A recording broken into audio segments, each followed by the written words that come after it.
ત્રણ પ્રકારના મિત્રની અદ્ભુત વાત આવી હતી. હઠીસી મહારાજાએ અદ્ભુત અદ્ભુત પ્રશ્ન કર્યા હતા. મહારાજને બહુ સરસ મજાનો પ્રશ્ન હઠીસી રાજાએ કર્યો હતો.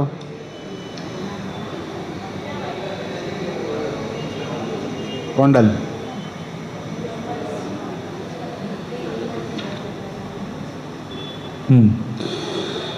કે ભગવાનનું આ પૃથ્વી પર આવવાનું કંઈક નિમિત્ત હોય છે, એમ તમે પણ શું નિમિત્તથી આ પૃથ્વી ઉપર અવતાર ધારણ કર્યો છે? એમાં કેટલો નિમિત્ત તમારો પૂરો થઈ ગયો છે ને કેટલો નિમિત્ત હજી બાકી છે?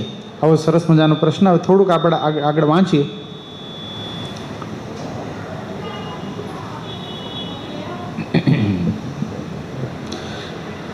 અત્યાર સુધી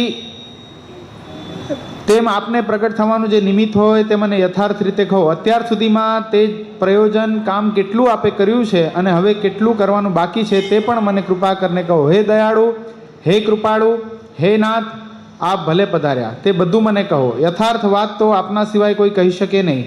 બીજા બધા તો આપનાથી ઘણા ઓરા છે. બીજા બધા દેવતાઓ ઈશ્વરો કેવા છે? ભગવાનથી ઘણા નીચા ઓરા છે. સ્ટેપ ઘણું નાનું છે.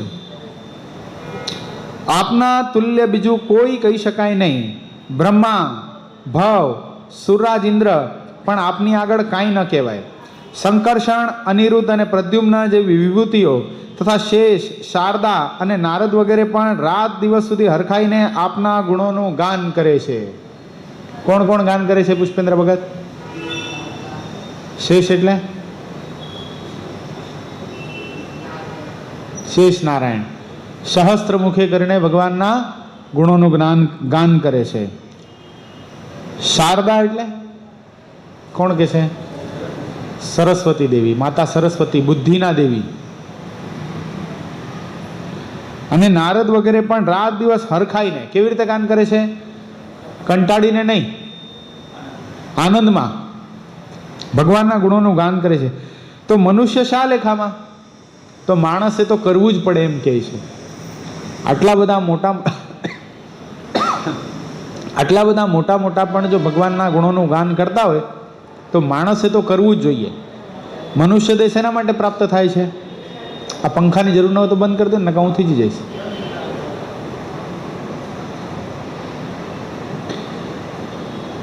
મનુષ્ય દેહ શું કામ પ્રાપ્ત થાય છે? ક્રિશ ભગત, માણસનો અવતાર શું કામ પ્રાપ્ત થયો આપણને?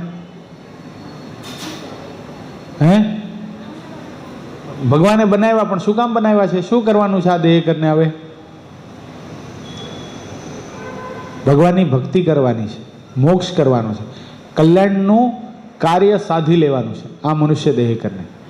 અખંડ શું કરવાનું છે? આ મનુષ્ય દેહ મળ્યા પછી અખંડ ભજન કરવાનું છે. સ્વામિનારાયણ, સ્વામિનારાયણ, સ્વામિનારાયણ. ભગવાનનું ભજન એટલું મહાન છે કે એમાં કોઈ સાઈડ ઇફેક્ટ જ નથી. ગમે એ રીતે તમે કરો ને, પવિત્ર દેહે, અપવિત્ર દેહે, જાગતા, સૂતા, ખાતા, પીતા, બીમાર હોય ત્યારે, સાજા હોય ત્યારે, હાલતા, ચાલતા, ધંધો કરતા, બધી ક્રિયામાં ભગવાનનું ભજન થઈ શકે છે.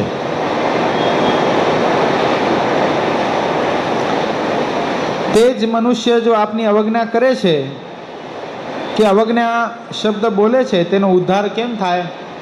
અવજ્ઞા એટલે શું? ભગવાનનું ઘસાતું બોલવું એ માત્ર અવજ્ઞા નથી, પણ આ મનુષ્ય દેહ મળ્યા પછી જે ભગવાનનું ભજન નથી કરતો, પોતાના કર્તવ્યને સાધતો નથી, એ ભગવાનની બહુ મોટી મર્યાદાને લોપે છે, અવજ્ઞા કરે છે. એક પોઈન્ટ ધીમું કરો. બહુ મોટી અવજ્ઞા કરે છે. મનુષ્ય દેહ મળ્યા પછી જીવાત્માનું એક જ મોટું કર્તવ્ય છે. શું? તો પોતાના જીવાત્માનો મોક્ષ કરી લેવો. થોડુંક વધારો. હાલો. પોતાના જીવાત્માનો મોક્ષ કરી લેવો, એનાથી મોટું બીજું કોઈ એનું કર્તવ્ય જ નથી. અને એ કર્તવ્ય જ્યારે સાધી લેવામાં આવે છે ત્યારે જીવાત્મા સાચા અર્થે માનવી કહેવાય છે. માનવી શબ્દ શું કામ વપરાય છે ખબર છે? એક વખત માનવી થયા પછી ફરીવાર એને નવી નથી કરવી પડતી ને, એટલે માનવી શબ્દનો ઉપયોગ કરવામાં આવ્યો છે. નકા શું થાય છે? પુનરપી મરણમ, પુનરપી જનનમ, પુનરપી જનની, જઠરે શયનમ. શું છે? ઘડી મરવું પડે છે, ઘડી વાર જીવવું પડે છે, ઘડી વાર માતાના ઉદરમાં જઠરા અગ્નિમાં તપવું પડે છે. જઠરા અગ્નિમાં સૂતા તપતા માં ખાટું, ખારું, તીખું, તમતમતું બધું ખાય, એ બધું આ કોમળ ચામડી ઉપર પડે છે. એ બધું જ સહન કરવું પડે છે. એમ કહેવાય છે કે નરક 84ના દુઃખ કરતાંય પણ, જમપુરીના દુઃખ કરતાંય પણ માતાના ઉદરનું જે ગર્ભવાસનું દુઃખ છે ને એ વધારે ભયંકર છે, એટલું કઠણ છે. પણ છતાંય આપણે શું કામ તાનથી ભજન નથી કરતા? કારણ કે ભગવાને આપણા ઉપર કૃપા કરી છે. ભગવાન આપણને બધું દુઃખ છે એ વિસ્મૃતિ કરાવી દે છે.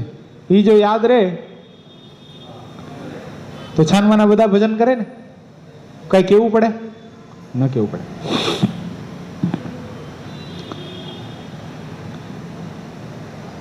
અવજ્ઞા શબ્દ બોલે તો તેનો ઉદ્ધાર કેમ થાય? હે પ્રભુ, આપ મને પ્યારથી સમજાવો. કેવી રીતે સમજાવો? પ્રેમથી સમજાવો. મારા મનમાં એક મોટો સંશય છે, તે આપ ટાળી દો. આપ સુખકંદ અને ભક્તજનોને આનંદ આપતા, ત્યારે સુખકંદ અને ભક્તજનોને આનંદ આપતા શ્રીહરિ બોલ્યા, રાજા, તમે જે પૂછ્યું છે તે બધા જ લોકો માટે અત્યંત સુખદાયક છે. શું છે? આ તમારા એકલા માટેનો પ્રશ્ન નથી. આ જીવ પ્રાણી માત્રને સુખદાયક થાય એવો પ્રશ્ન તમે પૂછો છે. આવો જ પ્રશ્ન હેમંતસિંહ રાજાએ સદગુરુ મુક્તાનંદ સ્વામીને સત્સંગી જીવનના મહાત્મ્ય ભાગની અંદર પૂછ્યો છે કે આ કથા કોણ સાંભળી શકે? આ કથા સાંભળવાનો કોને અધિકાર છે? આ કથા કરતા હોય વક્તાના લક્ષણ કેવા હોવા જોઈએ? આ કથા સાંભળતા હોય શ્રોતાના લક્ષણ કેવા હોવા જોઈએ? આ કથા ક્યાં કરવી જોઈએ? કેવા સ્થાનમાં કરવી જોઈએ? કયા સમયે કરવી જોઈએ? કઈ તિથિએ ચાલુ કરવી જોઈએ? અનેક પ્રશ્ન જ્યારે હેમંતસિંહે પૂછ્યા છે ત્યારે મુક્તાનંદ સ્વામીના મોઢામાંથી પણ આવા શબ્દ નીકળ્યા છે ને જેને સતાનંદ સ્વામીએ નોંધ કરી છે કે સાધુ પુષ્ટમ તોયા રાજમ. તારા એકલાનો આ પ્રશ્ન નથી, તે જીવ પ્રાણી માત્રના હિતને સમજીને આ પ્રશ્ન કર્યો છે. સાધુ પુષ્ટમ ત્વયા રાજન સર્વ પ્રાણી હિતાવહ. કેવો પ્રશ્ન છે આ? જીવ પ્રાણી માત્રને હિતના કરનારો તે પ્રશ્ન પૂછ્યો છે. હે રાજન, તો સાંભળ, હવે હું તને કહું. અને તે મારા ભક્તો માટે તો સૌથી વધારે સુખ દેનારું છે. તારો પ્રશ્ન કેવો છે? તો મારા ભક્તો માટે અતિશય સુખદાયક છે. હવે તે બધું હું તમને સંભળાવું છું, સાંભળો. શુદ્ધ સોનાના પાત્ર સિવાય બળવાન સિંહણનું દૂધ કરોડો શાણા લોકો ભેળા થઈને કરોડો પ્રયત્ન કરે તો પણ બીજા પાત્રમાં તે જેમ રહે નહીં, એ જ રીતે મારા સદગુણ મહાન શુદ્ધ છે અને સારમાં પણ સારરૂપ છે. તે સદગુણો સિવાયનું બધું અસાર છે. શું કીધું? કેટલી સરસ ઉપમા આપી. કોણ કહેશે? હાલો તો, કોનું ધ્યાન હતું અહીંયા? હેમાંગ છુપાવવાની જરૂર નથી. આમ હાલો બોલો, તમે જ બોલો. હાલો, હેમાંગ ભગતને જ કહેવાનું છે. નીંદર આવી ગઈ. હાલો, કોણ કહેશે? હાલો, ધ્રુવીન ભગત. સરદારથી પાછા નથી આવ્યા હજી?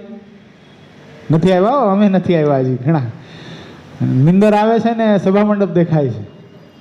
દેખાય જ ને, કેટલાને દેખાય છે? આંગળી ઊંચી કરો. જે સેવામાં હતા ને એને એ દેખાતું હશે. કમલેશભાઈ પીરસતા હશે, પાછા ભગત ઇમરજન્સી સેવા કરતા હશે, મારા જેવા ખુરશી લગાડતા હશે, કોઈક વડતાલ ધામમાં પીરસતા હશે. થાય છે ને એવું? અઠવાડિયું થઈ ગયું, હજી જાતું નથી. ઘણા સંહિતા વાંચતા હશે, નહીં? સંહિતા આવે સપનામાં?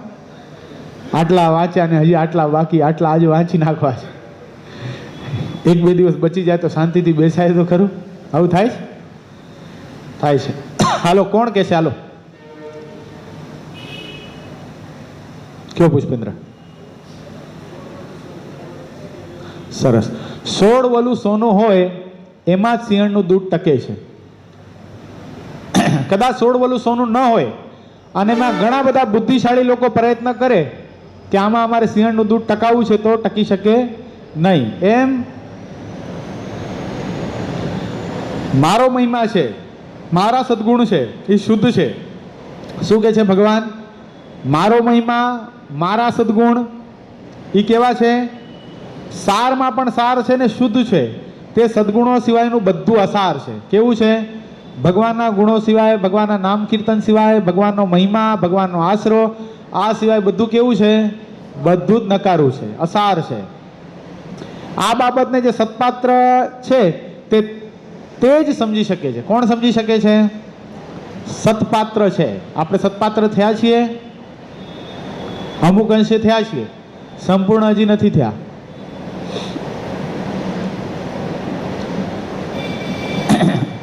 સૌ કોઈ માણસને મોઢો મોઢ વખાણ થાય તે જ ગમે છે.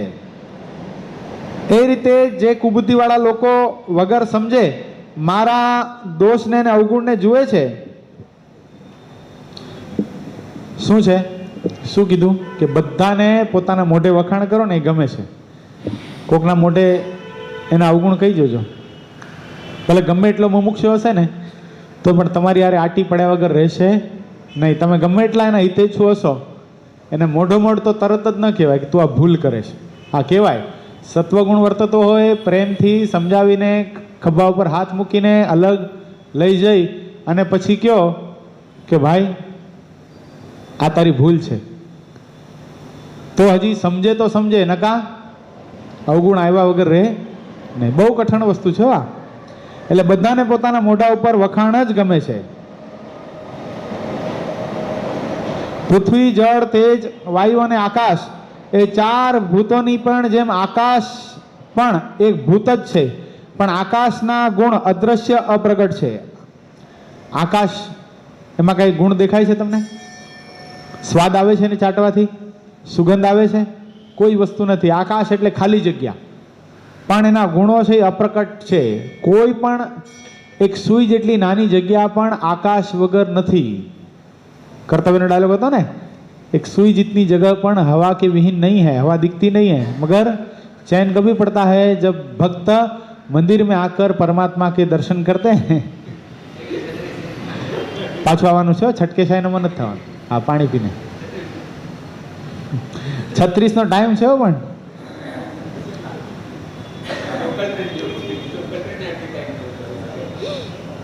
તેને કોઈ જાણી સમજી શકતું નથી. ચિંતામણી અને કલ્પવૃક્ષ સૌનું સારું જ ઈચ્છે છે, પણ જે પાત્રમાં જેવી ભાવના હોય તેવું તેને ફળ આપે છે. ચિંતામણી અને કલ્પવૃક્ષ શું કરે છે? બધાનું સારું જ ઈચ્છે છે. ચિંતામણી જેના હાથમાં હોય એ જે ચિંતવે એ એને પ્રાપ્ત થાય છે, પણ જીવાત્માની વૃત્તિ છે ને એનું સારું નરસાનું કારણ બનતી હોય છે. આપણે નેગેટિવ વિચારધારાવાળા હોઈએ, આપણા હાથમાં ચિંતામણી હોય, બધું જ સારું પ્રાપ્ત થાય. એક ભાઈ કલ્પવૃક્ષ નીચે સૂતા હતા, એટલે સૂતા થાકી ગયા હતા, એટલે એને ખબર નહોતી આ કલ્પવૃક્ષ છે. એટલે સૂતા એટલે થોડાક કાકરા વાગ્યા તો કે ગાદલું આવી જાય તો કેવી મજા આવે. ગાદલું આવી ગયું, ગાદલું તો આવી ગયું. ઓશિકું આવી જાય તો કેવી મજા આવે. ઓશિકું આવી ગયું. ભૂખ્યા પેટે ઊંઘ નથી આવતી, કંઈક સરસ મજાના 32 પ્રકારના ભોજન મળી જાય તો કેવું સારું. 32 પ્રકારના ભોજન આવી ગયા, પીરસાઈ ગયા, ફર્સ્ટ ક્લાસ, જમી લીધું, ઠંડુ પાણી પી લીધું, પોયડા પાછા. સૂતા સૂતા મનમાં સંકલ્પ થયો કે રખે ને ઉપરથી એકાદી ડાળખી પડે મારા માથા ઉપર અને હું મરી જાઉં તો શું થાય. લો, પડી. તો એને ખબર નહોતી, પહેલા બધું સાચું થયું હતું, તે પડીને મરી ગયો. એટલે આ બધું શું છે? ચિંતામણી છે, કલ્પવૃક્ષ છે, એ બધાના હિતેચ્છુ જ છે. એમ ભગવાન છે, ભગવાનના ભક્તો છે, ભગવાનના સત્પુરુષો છે, ભગવાનના સંતો છે, એ બધા કેવા છે? એ ચિંતામણી તુલ્ય છે. આપણી જેવી ભાવના એવામાંથી આપણને ફળ પ્રાપ્ત થતું હોય છે. તાદ્રશી ભાવના યાદ્રશી સિદ્ધિર્ભવતી. જેવી આપણી ભાવના હોય એવી આપણને સિદ્ધિ પ્રગટ થતી હોય છે. આપણે નેગેટિવ વિચારધારાના માધ્યમથી જ મંદિરમાં કે મહોત્સવમાં કે ગમે ત્યાં જઈએ ને, આપણને એવી જ પ્રાપ્તિ થાય. આપણે ઉત્સવમાં જઈએ, આપણને એ દિવ્યતા દિવ્યતા લાગતી હોય, આ કેટલો ભવ્ય મહોત્સવ, કેટલા બ્રહ્મનિષ્ઠ સંતો આવ્યા હતા, કેટલા સરસ મજાના કીર્તન ભક્તિ થઈ, કેટલી સરસ મજાની કથા થઈ, કેટલો પવિત્ર મહોત્સવ, આટલી મોટી વિશાળ સમુદાયમાં હરિભક્તો હતા, કોઈની સામસામે બોલાચાલી ન થઈ, પ્રેમથી બધા અડધા કલાકમાં તો બધા જમી લેતા હતા, લાખોની સંખ્યામાં માણસો હતા, તોય પણ લેશ માત્ર કોઈને ખીલી પણ વાગી નહીં. આ જે દિવ્યતાની ભાવનાથી કોઈક મહોત્સવમાં ગયો હોય તો એને એવું દેખાશે. પણ અહીંથી જતા ખાતર ગયા હોય ને આવું મને જોશે ને આવું મને જોશે ને આમ હશે ને તેમ હશે ને ત્યાં કોઈ આપણો ભાવ નહીં પૂછે, એવી ભાવના એવું પ્રાપ્ત થાય. જેવી ભાવનાથી આપણે સંકલ્પ કરીએ છીએ, સત્પુરુષ એવી ભાવનાથી આપણી સામે જોતા હોય છે. આ એક ને એક બે જેવી વાત છે, અનુભવ કરવા જેવી વાત છે. દુર્વાસા ઋષિ, આ જો પાછળનો ચિત્ર છે, દુર્વાસા ઋષિ ગયા હતા બદ્રિકાશ્રમમાં. શું ઈચ્છાથી ગયા હતા? મારું સન્માન થવું જોઈએ, ઓલા બધા તો અહંકારી છે ને આવા છે ને કદાચ મારું સન્માન નહીં કરતો અને શ્રાપ આપી દે, આવી ભાવનાથી ગયા હતા. એટલે કોઈ સન્માન ન કર્યું. દુર્વાસા જેવા ઋષિને કોઈ સન્માન ન કરે શક્ય લાગે? નહીં. ભલે એની પાછળ પરમાત્માની ઈચ્છા ગણો, પરમાત્માના પ્રાગટ્યનો હેતુ ગણો, પણ એનો સંકલ્પ એવો હતો જેવા સંકલ્પથી આપણે જઈએ છીએ એવી પ્રાપ્તિ આપણને થાય છે. આપણે સંકલ્પથી ગયા હતા આપણે મહોત્સવની અંદર, જે હશે એ ચાલી જશે, આપણને જે ખાવા મળશે એ ચાલી જશે, આપણને સેવા જ કરવી છે, મહોત્સવનો લાભ જ લેવો છે, મહોત્સવમાં જઈને આ તનને ઘસી નાખવું છે, પૂજ્યપાદ ગુરુ અને સંતોને રાજી કરી દેવા છે, આવી ભાવનાથી ગયા હોઈએ ને તો બધું સારું સારું ને સારું જ થાય. સંકલ્પ કરીને ગયા હોઈએ કે ગુરુએ કીધું છે 2 મિષ્ટાન ને 2 ફરસાણ, હવે એકાંતિકના રસોડામાં જાવ તો કદાચ ન પણ મળે, પછી કાંઈ નહીં સવારનું ખવડાવે છે, થાય કે નહીં? ગરમ ગરમ ખાવાની વાત હોય, પોતે કોઈ દી અહીંયા ઘરે પોતાના ગરમ ખાધું ટાઢું ખાધું ન હોય અને ત્યાં ખાવું પડે તો મોઢું બગાડતા ખાય પણ નહીં, કદાચ બહાર વયો જાય. તો એ સંકલ્પ જે છે એ સિદ્ધિ કરાવે છે. જેવો સંકલ્પ એટલે અહીંયા મહારાજ બહુ સરસ બતાવે, ચિંતામણી એકલા સારરૂપ ગુણ જ રહ્યા છે, તેમાં અસારરૂપ કોઈ ગુણ ક્યારે હોતો જ નથી. ચિંતામણીમાં બધું સાર જ છે, એમાં કઈ ત્યાગ ભાગ ખરો? આટલી ચિંતામણી ખરાબ ને આટલી સારી, એવું કઈ ખરું? નહીં, એમાં સાર જ છે, કોઈ અસારરૂપ ગુણ જ નથી. ચિંતામણીમાં તો એક જ ગુણ છે, પણ તે જેની પાસે હોય તેવા પાત્રમાં તો અનેક ગુણ હોય છે. સમજાય? ચિંતામણીમાં તો એક જ ગુણ છે, શું? ચિંતવન કરો એ આપે. પણ એ જેની પાસે છે, જેના હાથમાં છે, એ શું છે? એનામાં અનેક ગુણ હોય છે. સારા વ્યક્તિ પાસે હોય તો સારું કાર્ય કરાવે, ખરાબ વ્યક્તિ પાસે હોય તો ખરાબ કાર્ય કરાવે.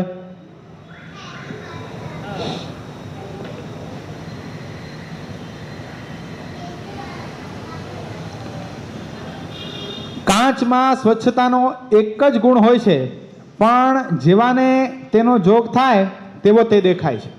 શું થાય છે?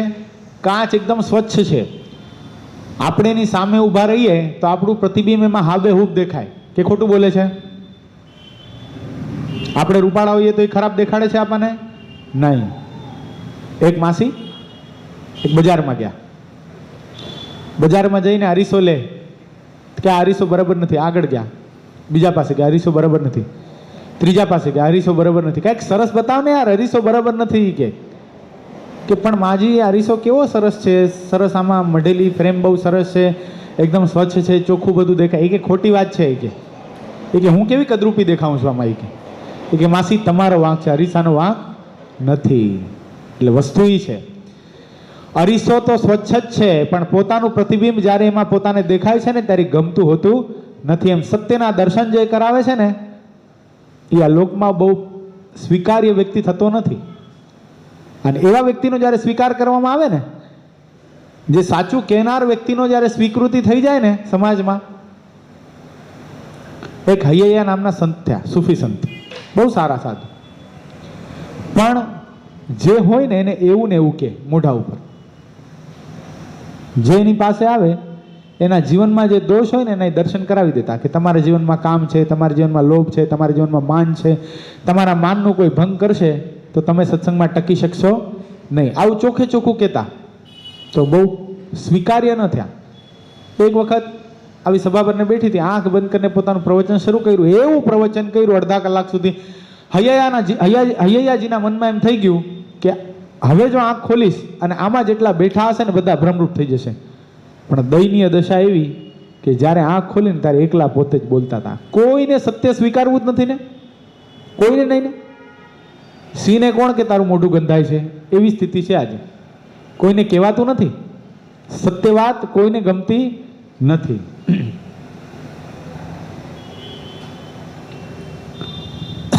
પણ જેવાનો તેને જોગ થાય તેવો તે દર્પણમાં દેખાય છે. એમ મારા અવતારોમાં પણ એવા ગુણ છે જે જેવું પાત્ર હોય તેવું તેને ફળ પ્રાપ્ત થાય છે. ભગવાનના અવતારોમાં પણ અનેક ગુણ રહ્યા છે. એમાં પણ પૂર્ણ પુરુષોત્તમ નારાયણ એ જ્યારે પૃથ્વી પર આવે એના નામના અનેક ગુણો છે. એ જેવી રીતે એનું ભજન કરવામાં આવે, સકામ ભાવથી કરવામાં આવે તો સકામ ભાવ પણ પૂર્ણ કરે છે ભગવાન. નિષ્કામ ભાવથી ભગવાનની પ્રસન્નતાને અર્થે કરેલું ભજન મોક્ષની પ્રાપ્તિ કરાવે છે.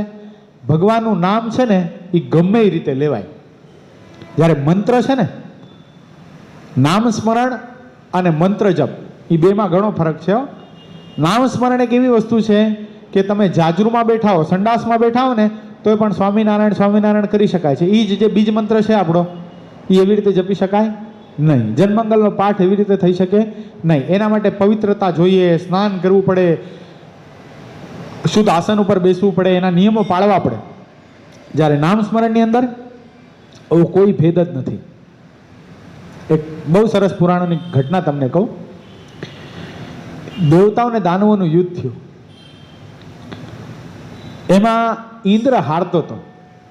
ઇન્દ્ર જ્યારે હારવા લાગ્યો ને ત્યારે ત્વેષ્ટા ઋષિના દીકરા વિશ્વરૂપ ઋષિ એને પોતાના ગુરુ કર્યા અને વિશ્વરૂપ પાસે નારાયણ કવચનો જપ કરાયો ઇન્દ્રએ.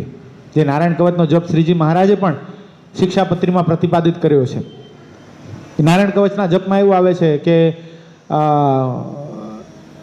વરા ભગવાન મારી દક્ષિણ દિશામાં રક્ષા કરો, એવી અનેક અનેક વાતો આવે છે નારાયણ કવચમાં. એટલે આખું કવચ થઈ જાય. એમ વિશ્વરૂપ જે ગુરુ હતા એણે ઇન્દ્ર માટે એવો યજ્ઞ કર્યો, નારાયણ કવચનો જપ કર્યો અને ઇન્દ્ર આખો વજ્રનો થઈ ગયો. આખો વજ્રનો, જેમ બુલેટ પ્રૂફ જેકેટ પહેરે અને ગોળી ન વાગે એવો ઇન્દ્ર થઈ ગયો. હવે પછી ગયો અસુરોની સામે, રાક્ષસોની સામે, અને પછી તો બગડછટી જ બોલાવે. જોત જોતામાં અસુરોને હરાવી દીધા. હવે ખૂબ રાજી થઈ ગયા વિશ્વરૂપ ઉપર, પોતાના ગુરુ ઉપર, કે ધન્યવાદ છે ગુરુદેવ, આપે બહુ સરસ મજાનો યજ્ઞ કરાવ્યો, પણ હવે મારું ચક્રવર્તી રાજ્ય થાય, કોઈ દિવસ મારા ઇન્દ્રાસનને કોઈ જૂટવી શકે નહીં એવો એક યજ્ઞ મારા માટે તમે કરો. તો એ મંત્રનો જપ કરતા હતા વિશ્વરૂપ. એમાં વિશ્વરૂપ જે ગુરુ હતા, જે ત્વેષ્ટા ઋષિ હતા, એના દીકરા હતા ને, તો ત્વેષ્ટાના જે ધર્મપત્ની હતા, જે વિશ્વરૂપના માતા હતા ને, એ અસુર કુળમાંથી હતા. એટલે જે વિશ્વરૂપનો જે મોસાળ, મામાનું પક્ષ કહેવાય ને, એ બધા અસુરો. એટલે થોડીક લાગવગ તો લગાડે રાક્ષસોએ પણ. એટલે રાક્ષસોએ વિશ્વરૂપને કીધું કે ભલે તમારા શિષ્ય ઇન્દ્ર છે, તમે એના ગુરુ છો, તમે 4 આહુતિ એની આપજો, 2 અમારી તો આપજો, એટલે બેયનું સારું થાય. કદાચ લડવા જઈએ થોડુંક અમે ટકી તો શકીએ ઇન્દ્રની સામે. આના મનમાં થયું કાંઈ વાંધો નહીં, આપણને ત્યાંથી એમ મળશે ને, દક્ષિણા પ્રાપ્ત થશે ને. એટલે વિશ્વરૂપ શું કરે, 4 આહુતિ દેવતાઓની આપે ને 2 આહુતિ ચૂપચાપ અસુરોને આપી દે. હવે કોક તો ફૂટે, એટલે જાણ ભીધું કોક હોય. એટલે એણે ઇન્દ્રને સમાચાર આપી દીધા કે આ તમારા ગુરુ છે ને એ અસુરોના હાથે વેચાઈ ગયા છે, માટે આનું કંઈક કરો નકર તમે હારી જશો. અને ઇન્દ્રને કાળજાળ ક્રોધ વ્યાપ્યો. કમરમાંથી કટાર બહાર કાઢી અને વિશ્વરૂપનું ધડથી મસ્તક અલગ કરી નાખ્યું. મોત થયું. એક તો ગુરુ, યજ્ઞના આચાર્ય, બ્રાહ્મણ, ભયંકર બ્રહ્મત્યા લાગી. હવે ત્વેષ્ટા ઋષિને કાળજાળ ક્રોધ વ્યાપી ગયો. મારા સુપુત્રને મારી નાખ્યો, આવો સરસ મજાનો ઇન્દ્રને વજ્રનું આખું શરીર કરી નાખ્યું નારાયણ કવચના માધ્યમથી, એને મારી નાખ્યો. શરમ ના આવી ઇન્દ્રને. એવો ઉત્પન્ન કરવું રાક્ષસ કે જે ઇન્દ્રને મારી નાખે. હવે જોજો, આપણે મંત્રની તાકાત જોઈએ છીએ. એમાં ત્વેષ્ટા ઋષિ યજ્ઞ શરૂ કર્યો અને યજ્ઞમાં એવી આહુતિ આપે કે એવો રાક્ષસ બનાવો, એવો પુત્ર આપો મને જે ઇન્દ્રને મારે. હવે આહુતિ આપવામાં, આહુતિ આપતા આપતા આપતા આપતા આપતા આપતા કંઈક ઉચ્ચારણમાં ફેર રહી ગયો. ઇન્દ્રને મારે એવો પુત્ર આપો, એના બદલે ઇન્દ્રના હાથે મરે એવા પુત્ર પ્રાપ્ત થાય, એવી આહુતિ અપાઈ ગઈ. અને વૃત્તાસુર જન્મ્યો. વૃત્તાસુરની કથા શ્રીજી મહારાજે વચનામૃતમાં યાદ કરી છે. વૃત્તાસુરની પેઠે જ્ઞાન જાય નહીં. એ વૃત્તાસુર પ્રગટ થયો. હવે વૃત્તાસુર આવ્યો, આમને આમ હાહાકાર મચી ગયો સ્વર્ગલોકમાં કે આ તો મારી નાખશે. બધાને ચાવવા જ માંડ્યો, લઈ લઈને ઓરવા જ માંડ્યો સીધો. મોઢામાં જાણે મુખવાસ ખાતો હોય, પાનબીડા ચાવતો એમ ચાવવા માંડ્યો દેવતાઓને. અને ઇન્દ્ર પાસે જ્યાં ગયો અને યુદ્ધ ભયંકર થયું. થોડીક વાર સુધી તો યુદ્ધ થયું. એમાં ઇન્દ્રએ આ વૃત્તાસુરને મારી નાખ્યો. શું ફરક રહી ગયો? મંત્રનો. એટલે મંત્રમાં અને નામ જપમાં એટલો ફરક છે. નામ જપ એવી વસ્તુ છે કે નામ જપ, મંત્રમાં એવી વસ્તુ છે, જો મંત્ર સરખી રીતે ન લેવાય, ઉચ્ચારણમાં ફેર રહી જાય તો બહુ મોટું નુકસાન કરે છે. જ્યારે પરમાત્માનું નામ એવું દિવ્ય છે ને, એ ગમે રીતે લ્યો, કોઈ રીતે નુકસાન કરે જ નહીં. એટલી તાકાત છે આ મંત્રમાં, એ સ્વામિનારાયણ મહામંત્રમાં, સ્વામિનારાયણ નામ જપમાં એટલી બધી તાકાત છે. સ્વામિનારાયણ સંપ્રદાયનો દિવ્ય ઇતિહાસ. દામનગર ગામના દેવશી ભગત, બહુ સારા ભગત, ભગવાનના એકાંતિક ભગતો, અને એની સાથે ગોવિંદ પટેલ, બે જણા સાથે ને સાથે રહે. બેનું ખેતર શેડા પાડોશી, બે જણા એક જ શેડે બેનું ખેતર. પણ આનું નામ ગોવિંદ, પણ ગોવિંદ જેવાય કે ગુણ નહીં, ભક્તિ કાંઈ નહીં, જખ મારે ભક્તિ. પણ દેવશી ભગતનું જીવન એટલું પવિત્ર, એના વ્યવહાર એટલો પવિત્ર કે દેવશી ભગત સાથે ખૂબ હેત થઈ ગયું આને. એમાં ઘટના ઘટી, ગોવિંદ પટેલનો અંતકાળ આવ્યો અને યમદૂતો આવ્યા. અને કાળા ડિબાંગ જેવા યમદૂતો, આમ જોયે ત્યાં જાડા પેશાબ નીકળી જાય, કપડા બગડી જાય એવા. અને યમદૂતો આવીને જ્યાં લેવા જ માંડ્યા, મારવા જ માંડ્યા, પકડવા જ માંડ્યા, ત્યાં આણે યાદ કર્યા, દેવશી મને બચાવજે. અને દેવશી મને બચાવજે આટલા શબ્દ મોઢામાંથી નીકળ્યા ત્યાં યમદૂતો 20 ફૂટ દૂર. આના મનમાંથી ખાલી દેવશી નામ લીધું, ત્યાં યમદૂતો 20 ફૂટ દૂર. પછી તો નામ મૂકે દેવશી. વિચાર કરો, ભગવાનનો જે નામ સ્મરણ કરે છે એવા ભક્તનું ખાલી ચિંતન થાય તો યમદૂત પાસે ના આવી શકે, તો એ ખુદ પુરુષોત્તમ નારાયણનું જે જપ કરતા હોય, સ્વામિનારાયણ અખંડ જેના મોઢામાંથી નીકળતું હોય, એની પાસે યમદૂત ફરકી કેમ શકે? અને દેવશી બચાવજો. હવે આને બધા યમદૂતો દેખાય, છોકરાઓને એમ થાય બાપાને ચસકી ગયું લાગે, ગાંડા કાઢે છે. દેવશીને જલ્દી બોલાવી આવો. એ કે પણ શું છે? પણ દેવશી કાકાને અત્યારમાં બોલાવવાની વાત. એ કે દેવશીને બોલાવી આવો, યમદૂતો દેખાય છે, મને મારીને તોડી નાખશે, જાઓ જલ્દી બોલાવી આવો. અને દોડતા ગયા છોકરાઓ જઈને દેવશી ભગતને બોલાવ્યા કે મારા બાપાને ચસકી ગયું લાગે, તમને યાદ કરે છે, આવો જલ્દી. અને આવ્યા દેવશી ભગત દોડતા. દેવશી ભગત જ્યાં આવ્યા ત્યાં ગોવિંદ ભગત તો એને પગ પકડી લીધા કે દેવશી ભગત, ઓ યમદૂતો દેખાય, જો કોઈ રીતે મને બચાવો. તમારું નામ લીધું ત્યાં 20 ફૂટ આગા ગયા છે, નકા મને મારવા જ માંડ્યા હતા. હવે કાંઈક આનામાંથી બચવાનો ઉપાય બતાવો. એ કે ઉપાય મેં તને બતાવેલો જ છે ભલામણ. ગોવિંદ કે શું ઉપાય? એ કે કંઠી પહેર ભગવાન સ્વામિનારાયણ એના નામનું ભજન કર. એના જેવું આ દુનિયામાં કોઈ તાકાત નથી. એ કેમ? એ કે પણ કંઠી અત્યારે ક્યાંથી કાઢું? એ કે કાંઈ વાંધો નહીં, હું તો મારા હૃદયની અંદર, મારા રોમની અંદર, મારી જીવામાં, મારી આત્મામાં ભગવાન સ્વામિનારાયણ અખંડ વણાઈ ગયા છે, લે મારી કંઠી પહેર. દેવશી ભગતે પોતાની કંઠી કાઢીને ગોવિંદ પટેલના ગંઠમાં પહેરાવી અને અદ્રશ્ય થઈ ગયા યમદૂતો. બોલો, આ તાકાત ભગવાન સ્વામિનારાયણના નામની છે. આ તાકાત છે, આ ભજન કરાવી શકે. એટલે આમાં ભાવે કભાવે જે રીતે નામ લેવાય છે એ શું થાય છે? ગ્વાલિયર પરગણાનું એક ગામ છે દુઆ, ભક્ત ચિંતામણી બહુ વાંચી ને, ખબર હશે છે ને? એમાં બિંદો, ભક્ત ચિંતામણી જેને વાંચી હશે લોકડાઉનમાં, એને આ પ્રસંગ તરત જ યાદ આવી જશે. હવે બિંદાની કાકી એટલે આંટી, આંટા વગરની એને આંટી કહેવાય. નવા જમાના છોકરા બહુ આંટી કરતા ને, એટલે બિંદાની કાકી. હવે બિંદો ભજન કરે ને આને ગમે નહીં. એ કે આ શું સ્વામિનારાયણ, શું ઘનશ્યામ, શું ભજન કરે? એ કે મૂકી દે નામ, સ્વામિનારાયણ ભજન કરવાનું મૂકી દે, નથી કરવું આપણે ભજન. પણ બિંદો કાંઈ સાંભળે ને, એમાં ઠાકોરજીને કરવું. આવી જ રીતે યમદૂતો દેખાણા, બિંદાની કાકીને યમદૂતો દેખાણા ને પછી ધ્રુજવા માંડી, હે બિંદા મને બચાવજે. અને બિંદા મને બચાવજે આટલા શબ્દ સાંભળ્યા ત્યાં આ યમના દૂતો આની કાકીને છોડીને જતા રહ્યા. આ કેમ થયું? એ કે તારો બિંદો ભગવાનનો એકાંતિક ભગત છે, એના મોઢામાંથી અખંડ સ્વામિનારાયણ નામ જપાય છે, તો મારે જેના મોઢામાં બિંદાનું નામ હોય એને પણ અમે અડી શકીએ નહીં, અમારી કેપેસિટીની બહારની વાત છે. એ કેમ? સારું. અને બિંદાની કાકીએ બિંદાના કહેવાથી જમદૂતો દેખાતા હતા ને ત્યારે કંઠી પહેરી અને બિંદાએ બિંદાની કાકીનો ઉદ્ધાર કર્યો, એમ સ્વામિનારાયણ સંપ્રદાયનો ઇતિહાસ બોલે છે. આ ઇતિહાસ છે, આ નામ જપની તાકાત છે.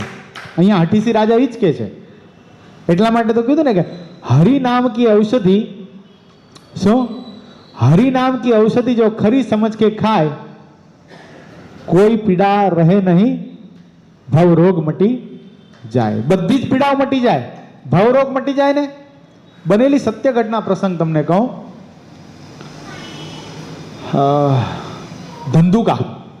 ધંધુકામાં એક બ્રાહ્મણ પરિવાર, સારો એવો બ્રાહ્મણ પરિવાર, કર્મકાંડ કરે, આજીવિકા ચલાવે. એમાં એના ઘરે એક બાળકનો જન્મ થયો, એનું નામ રાખ્યું બાલકૃષ્ણ. બહુ પવિત્ર જીવન. એમાં જે ઘરના મોભી હતા એને બીમારી થઈ, ધામમાં જતા રહ્યા. માં હતી બાલકૃષ્ણની, એ લોકોના ઘરના કામ કરે, ઝાડુ પોછા વાસણ આદિ કરે અને પોતાના ઘરનું ગુજરાન ચલાવે. એમાં ઠાકોરજીને કરવું કે માને આંખમાં દેખાતી શક્તિ ઓછી થઈ ગઈ થોડી, એટલે એણે કામ કરવાનું બંધ કરી દીધું. આખી જવાબદારી આવી ગઈ બાલકૃષ્ણ ઉપર. હવે ત્યાં ધંધુકામાં તો કોઈ ધંધો આદિક મળે નહીં, એટલે બિચારો આવી ગયો અમદાવાદ. અમદાવાદ આવ્યો. હવે ઘરમાં માં છે, નાની બહેન છે, વૃદ્ધ દાદી છે, બધાની જવાબદારી આના ઉપર. અમદાવાદ આવીને કરવું શું? ગરીબ પરિવારનો છોકરો એટલે શુક્લકડી શરીર, હાવ એકદમ પતલું શરીર, કરે શું?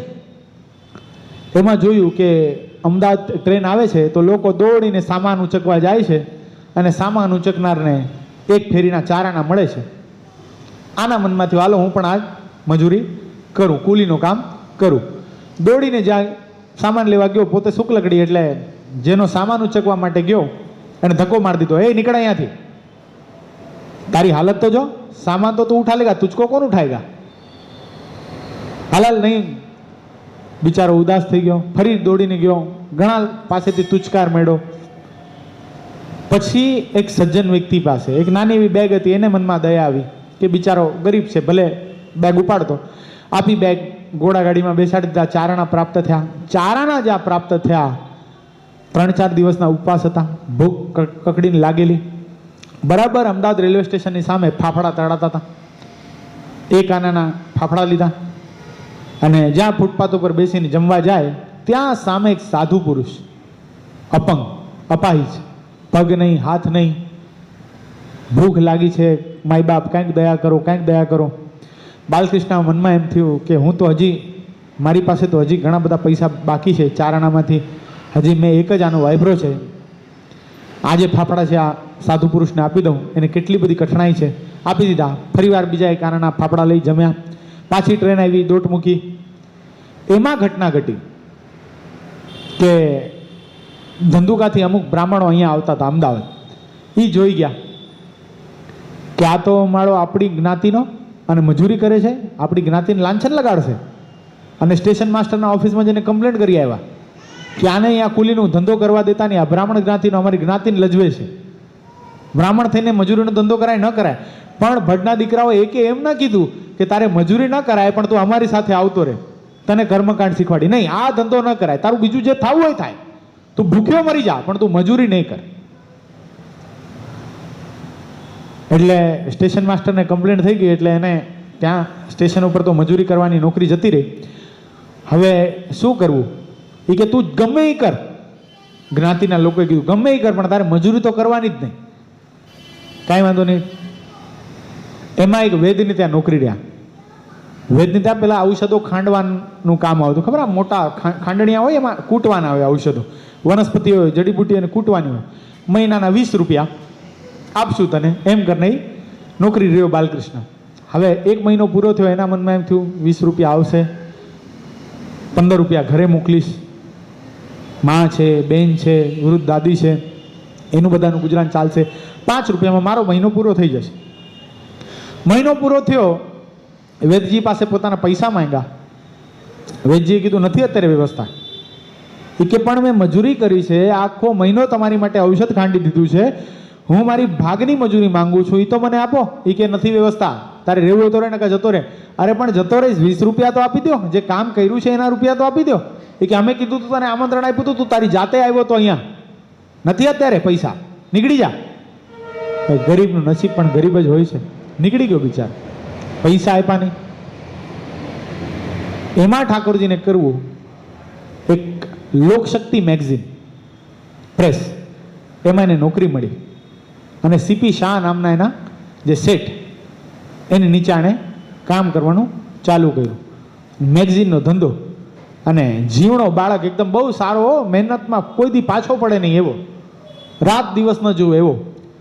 પણ જે લેખકો હોય ને એનામાં ગુણ અનેક હોય, પણ એક દુર્ગુણ હોય એ રાત્રે લખે ને તો જ એને સારા વિચારો ને સારા કાવ્ય ને સારી સ્ટોરીઓ એના મગજમાં આવતી હોય છે.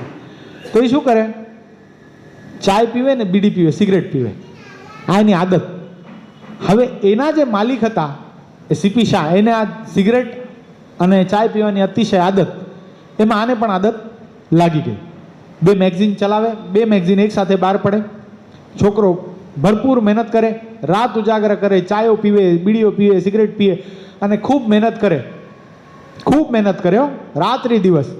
એમાં સીપી શાહના મનમાં એમ થયું કે છોકરો બહુ ડાયો છે, સરસ છે, મેગઝીને પણ સારી ચાલે છે, પૈસા સારા આવે છે, 28 રૂપિયા મહિનો એને પગાર આપતા હતા. એમાં એના મનમાં થયું કે હાલો મેગઝીન બહુ સારી ચાલે છે, એક ન્યૂઝપેપર એ પણ બહાર પાડું. એટલે એણે ન્યૂઝપેપર બહાર પાડ્યું. તે વખતે બ્રિટિશનો સમય, અંગ્રેજોનો સમય. એમાં અંગ્રેજ વિરુદ્ધનું એક લેખ આમાં છપાઈ ગયું. પેપરમાં અંગ્રેજ વિરુદ્ધનો એક લેખ છપાઈ ગયો અને વાંધો એવો પડ્યો કે આખી લોકશક્તિ જે પ્રેસ હતી એના પર સીલ કરવામાં આવી અને પ્રેસ થઈ ગઈ બંધ. ફરીવાર બિચારો રસ્તા ઉપર આવી ગયો. જો પ્રારબ્ધ કેટલું કઠણ હોય છે, જોજો. એટલે ફરીવાર બિચારો રસ્તા ઉપર આવી ગયો. કરે શું? થાકી ગયો બિચારો, રડે અને આખી રાત ચાય પીવે, સિગરેટ પીવે. એનાથી હાડકાં પણ ખોખલા થઈ ગયેલા. ઉધરસ બહુ આવે, ઉધરસમાં લોહી નીકળે. આના મનમાં થયું નોકરી તો નથી પણ શરીર સાજું હશે, શું શરીર સારું હશે તો આગળ કંઈક કરશું. એટલે વેદ પાસે ગયા, ડૉક્ટર પાસે ગયા, ડૉક્ટરને બતાવ્યું. ડૉક્ટરે જોયું કેટલી વર્ષની ઉંમર? 30. કે હા 30 વર્ષની ઉંમર. બહુ સિગરેટ બીડી પીવો? કે હા બહુ પીવું. ચાય બહુ પીવો? હા કે બહુ. 3rd સ્ટેજનું ટીબી છે, 3rd સ્ટેજનું. 6 મહિનાના મહેમાન છો. કહેતા હો તો અત્યારે એડવાન્સમાં ડેથ સર્ટિફિકેટ લખી આપો, 6 મહિના પછી તમારું કાંઈ નહીં રહે. અને આને તો જાણે આમ ધરતી માગ આપે ને સમાઈ જાવ. આખું ઘર પોતા ઉપર ચાલતું હતું ને, એકનો એક યુવાન 30 વર્ષનો. હવે શું કરું? રડતા રડતા જ આમ ધંધુકા બાજુ ચાલવા માંડ્યો. હાલો 6 મહિના છેલ્લા જો મારી પાસે હોય તો અહીંયા મરવા કરતા ઘરે જઈને મરવું, મારા પરિવારની સાથે મરવું હિતાવહ છે. રસ્તામાં જાતા હતા, ધંધુકાના રસ્તે જ્યાં ચાલ્યા, રસ્તામાં કામનાથ મહાદેવ છે અને ત્યાં મહાદેવની પૂજા કરી, બિલ્વપત્ર ચડાવ્યા. અને ત્યાં ઈશ્વર ચરણ શાસ્ત્રી એની કથા બેઠી હતી, એક ભૂદેવ એની કથા બેઠી હતી. અને કથામાં આ જ વાત આવી કે હરિ નામ કી ઔષધિ જો ખરી સમજ કે ખાય, દે પીડા વ્યાપે નહીં, ભવરોગ મટી જાય. કે ભગવાનના નામમાં એટલી તાકાત છે, જો આ નામ કોઈ સાચા અર્થથી અને સાચા મહિમાથી લે ને તો એને શરીરની પીડા માત્ર મટી જાય છે અને ભવરોગ પણ મટી જાય છે. હવે આની પાસે તો ડૂબતા ને તરણાનો સહારો. ડૂબતો વ્યક્તિ હોય એને આશરો શેનો હોય? એક તણખલું મળે તો એને પણ પકડવા જાય ને. એટલે આના મનમાં એમ થયું હાલો ને ઈશ્વરચંદ્ર શાસ્ત્રી આટલા મોટા ભૂદેવ છે, આટલા મોટા વક્તા છે, મનોમન એને ગુરુ માની લીધા અને પોતે ભગવાનનું ભજન કરવા લાગ્યા. કૃષ્ણ કૃષ્ણ કૃષ્ણ કૃષ્ણ, શ્રી કૃષ્ણાય નમઃ, શ્રી કૃષ્ણાય નમઃ ભજન કરવા લાગ્યા. અને એમ લાગ્યું કે ઘરે જવું છે પણ ભાગવતની કથા પૂરી થાય પછી જાઉં, ક્યાં ઉતાવળ છે. અંતે મળતા મળતા 2 નામ ભગવાનના સાંભળ્યા હશે તો કામ થઈ જશે. બીજો દિવસ આવ્યો ભાગવતની કથાનો. બીજા દિવસની અંદર કથામાં ઈશ્વરચંદ્ર શાસ્ત્રીએ કીધું, હું કરું એ જય જ્ઞાન છે, શકટનો ભાર જેમ શ્વાન તાણે. શું આપણા મનમાં થાય છે કે હું પાલન પોષણ કરું છું, મારા પરિવારનું પાલન પોષણ હું કરું છું. ગાડા નીચે કૂતરો હાલ્યું જતું હોય તો કૂતરાના મનમાં એમ થાય કે ગાડાનો ભાર હું ઉપાડું છું, પણ ઉપાડતું કોણ હોય? બળદિયા ઉપાડતા હોય. એમ આપણા મનમાં એમ છે કે આપણે ભાર ઉપાડીએ છીએ, પણ વાસ્તવિકતામાં આપણા બધાનો ભાર કોણ ઉપાડે છે? આ ઠાકોર ઉપાડે છે. બસ ઠાકોર ઉપર પોટલું નાખી દો અને પછી જુઓ મજા. અને બસ આના રોમે રોમની અંદર આ વાત ઉતરી ગઈ અને નક્કી કરી નાખ્યું, બસ આ ભાર મારા રોગનો પોટલો, મારા પરિવારના પાલન પોષણનો પોટલો, મારા પાલન પોષણનો પોટલો મારે હવે દ્વારકાધીશના ચરણોમાં અર્પણ કરી દેવો છે અને પછી જોવું છે એ ઉપાડે છે કે નહીં. અને આ બાલકૃષ્ણ ધંધુકા જવાની બદલે સાળંગપુર ગયા છે. તે વખતે કે હજી સ્વામિનારાયણ સંપ્રદાયની સ્થાપના નથી. સાળંગપુર ગયા છે અને સાળંગપુરમાં રણછોડરાય દ્વારા ની એક નાનું એવું મંદિર છે, અત્યારે પણ છે, ત્યાં ગયા છે અને ત્યાં બેસી અને અખંડ ભજન કરવા લાગ્યા છે. કૃષ્ણ કૃષ્ણ કૃષ્ણ કૃષ્ણ કૃષ્ણ કૃષ્ણ કૃષ્ણ કૃષ્ણ કૃષ્ણ. અને ઠાકોરજીને કરવું આટલી બધી નોકરીઓ ગોતવા છતાંય પણ બધામાંથી કાઢી મૂકતા હતા. કદાચ નોકરી કર્યા પછી પણ પૂરો પગાર નહોતા આપતા. એવા સમયની અંદર પોતે ખાલી કૃષ્ણ નામનું ભજન કરતા હતા. એમાં તૈયબ એન્ડ સન્સ ચોખા બજારની બહુ મોટી ચોખાની પાર્ટી રાઈસ મિલર ગોતતા ગોતતા સાળંગપુર આવેલા અને સાળંગપુરમાં આ ભજન કરતા હતા. એને સામેથી પૂછ્યું કે ભાઈ તારે નોકરી અહીં રહેવું છે? એ કે નોકરી શું કામ ન રહેવું હોય? અને આને મનમાં વધારે દ્રઢતા થઈ ગઈ કે નહીં, ભારનો પોટલો ઠાકોરજી ઉપર નાખીએ છે ને તો એ ઠાકોરજી મારો ભાર ઉપાડે છે. અને ભાર ઉપાડી લીધો. તૈયબેન સંસમાં નોકરી કરવા લાગ્યો. સારામાં સારી નોકરી, સારામાં સારો પગાર, ઘરે પગાર આપવા માંડ્યો, પોતે ખાવા માંડ્યો. કફ, ઉધરસ, લોહી બધું બંધ થઈ ગયું. શરીર સદૃઢ થવા માંડ્યું. અને જે ત્રીજા સ્ટેજનું ટીબી હતું એ કેમ મટી ગયું કાંઈ ખબર પણ પડી નહીં. પણ એટલું બધું, હાલો આ તો ઠીક છે, પણ એ કૃષ્ણના મંદિરમાં બેસી અને પોતે કીર્તનો બનાવ્યો. પેલા કીર્તનો ગાતા હતા, રાત્રિ ભજનની અંદર જઈને પેલા કીર્તનોની સાથે ભજનિયાઓની સાથે ભજન ગાતા હતા. પછી પોતે કીર્તનકાર બન્યા, પોતે કીર્તનો લખવા માંડ્યા, કીર્તન પોતે બોલે, ગાવા માંડ્યા. ઠાકોરજીએ કરવું, કંઠ ખુલી ગયો અને એટલું બધું સુરીલું ગાય. એટલું જ નહીં, ઠાકોરજીને કરવું, વાચા ફૂટી એવી સરસ મજાની પોતે કીર્તનના વિવેચનો કરે અને લોકોને પછી એવી ચાહના રહેવા લાગી કે તમે જ કીર્તન બોલો ને વિવેચન પણ તમે જ કરો. અને બાલકૃષ્ણ મટી અને આ હિન્દુ ધર્મને એક મહાન સંત પ્રાપ્ત થયા જેનું નામ પડ્યું પુનિત મહારાજ. એટલે આ પરમાત્માના નામની તાકાત છે. આ ચિંતામણી તુલ્ય નામ છે, આ દર્પણ તુલ્ય નામ છે. આ જેવા સંકલ્પથી લેવામાં આવે છે એટલી ભલાઈ કરે છે. સમય 7 મિનિટ વધારે ઉપર જતો રહ્યો છે. સમયાચરણની સાથે આજની કથાને વિરામ. સહજાનંદ સ્વામી મહારાજની